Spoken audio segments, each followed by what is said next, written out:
What if a single social media post could shake alliances, rattle markets, and force world leaders to rethink how they work together? That's exactly what happened when Donald J. Trump posted a furious message accusing 7 allied countries of stabbing the United States in the back. The reaction was immediate. Governments across the Indo-Pacific and Europe began asking hard questions. Analysts started warning about diplomatic fallout, and financial markets quickly paid attention. The controversy erupted just days after Canada and several partner nations announced plans to deepen trade and technology cooperation across the region, focusing on critical supply chains like semiconductors, rare minerals, and digital infrastructure. According to officials and policy experts, the goal wasn't to isolate the United States, but to reduce the risk of depending too heavily on any single partner. In simple terms, it was about building backups and strengthening economic resilience. However, the president interpreted the move very differently. To him, it looked like a direct response to recent U.S. pressure and tariff threats, and he publicly warned that trade policies and even defense commitments could be reviewed. Those statements quickly raised alarm because the United States has long-standing security treaties with several of those nations, and even the suggestion that those guarantees could change introduces uncertainty into global defense planning.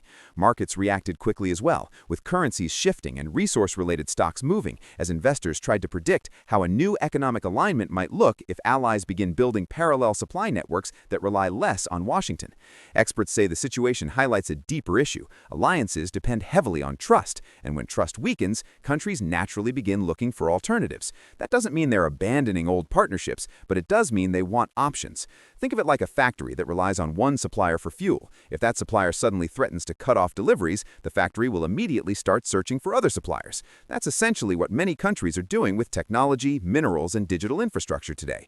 The real risk now lies in escalation. If tariff threats or defense reviews turn into actual policy actions, allies could respond with their own economic steps or deeper cooperation with other partners. Over time, that kind of strategic drift could slowly reduce American influence in certain regions.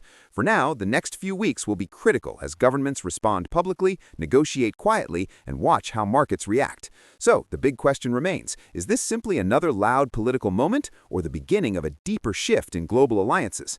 Let me know your thoughts in the comments. And if you want clear explanations of major global events like this, make sure to like the video, subscribe to the channel, and stay tuned for more updates.